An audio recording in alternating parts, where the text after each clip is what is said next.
Brought to you by KR Mangalam University. We provide you the platform to turn your dreams into reality. Give wings to your aspirations with KR Mangalam University.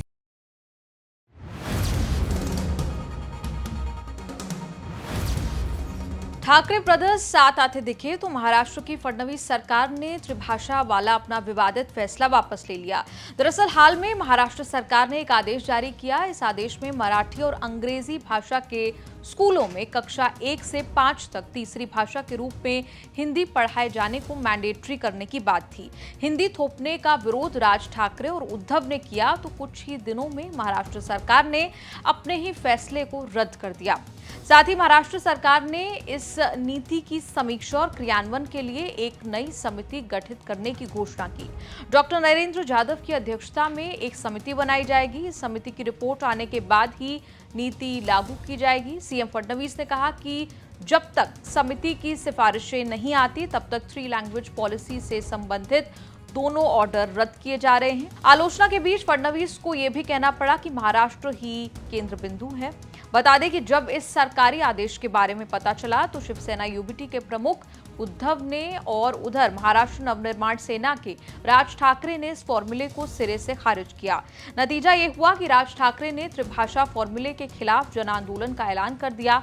5 जुलाई को गिरगांव चौपाटी से त्रिभाषा फॉर्मूले के विरोध में मार्च निकालने का ऐलान किया।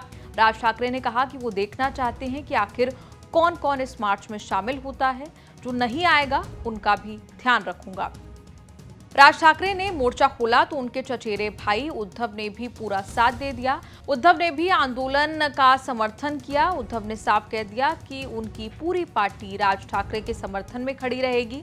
राजनीतिक मतभेद भूलते हुए उद्धव ने मराठी लोगों से भी एकजुट होने को कहा। उद्योग खेल जगत के लोगों को भी आने को कहा। अब भी 5 तारीख वाला कार्यक्रम जारी रहेगा, लेकिन अब विक्ट्री मार्च निकाला जाएगा, क्रेडिट लिया जाएगा। पिछले 20 सालों में राज ठाकरे और उद्धव ठाकरे के रिश्तों के दरमियान बहुत पानी बह चुका है, लेकिन मजाल है कि उनके साथ आने की अटकलें रुक जाएं। वक्त वक्त पर कयास लगाए गए कि ठाकरे ब्रदर्स एक साथ आ सकते हैं, पर ऐसा होता हुआ दिखाई नहीं दिया। लेकिन हिंदी थोपने वाले इस फॉर्मूले ने दोनों भाइयों को मिला दिया। भाषा एक इमोशन है, कोई संदेह नहीं कि महाराष्ट्र में भी एक संजीदा सेंसिटिव मामला है।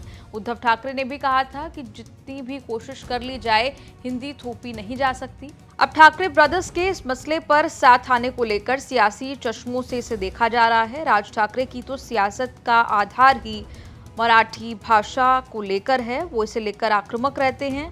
हाल के चुनाव में राज ठाकरे की पार्टी शून्य पर सिमट गई थी, जिसकी वजह भी मराठी गैर मराठी मुद्दे का कमजोर पड़ना बताया गया। अब राज ठाकरे के पास मौका था कि इस त्रिभाषा मामले को मराठी अस्मिता के साथ जोड़कर रेलेवेंट बनाया जाए। दूसरी तरफ उद्धव की शिवसेना यूबीटी भी लोकसभा चुनाव जैसा प्रदर्शन विधानसभा चुनाव में नहीं दोहरा सकी थी। इसकी वजह भी मराठी वोट के बिखराव को बताया गया था। अब दोनों का साथ आना मराठी अस्मिता से जुड़ा है या फिर कोई राजनीतिक कैलकुलेशन, ये देखना होगा। लेकिन ठाकरे ब्रदर्स के साथ आने की अटकलें लगती रही हैं। इस साल भी जब चर्चा हुई तो दोनों राज और उद्धव साथ आने के कॉन्टेक्स्ट में पॉजिटिव बयानबाजी करते हुए नजर आए। जहां राज ठाकरे ने कहा कि महाराष्ट्र के अस्तित्व के लिए, मराठी लोगों के अस्तित्व के लिए ये विवाद और झगड़े बहुत महत्वहीन हैं। इस वजह से मुझे नहीं लगता कि साथ आना और एक साथ रहना बहुत मुश्किल है। वहीं उद्धव ने कहा कि छोटे मोटे झगड़ों को किनारे रखने को मैं तैयार हूं। मैं सभी मराठी लोगों से महाराष्ट्र की भलाई के लिए एकजुट होने की अपील करता हूं। लेकिन एक तरफ बीजेपी का समर्थन करना और बाद में समझौता करना और उनका विरोध करना, इससे काम नहीं चलेगा, यह भी वार्निंग उन्होंने दी। वैसे दोनों दलों के बीच, संगठनों के बीच कोई वास्तविक संघर्ष नहीं था, लेकिन मनसे पर शिवसेना का हमला और उस पर मनसे की प्रतिक्रिया, आलोचनाएं ये जारी रही। फिर भी चर्चा रही कि किसी न किसी समय ये दोनों नेता एक साथ आ जाएंगे।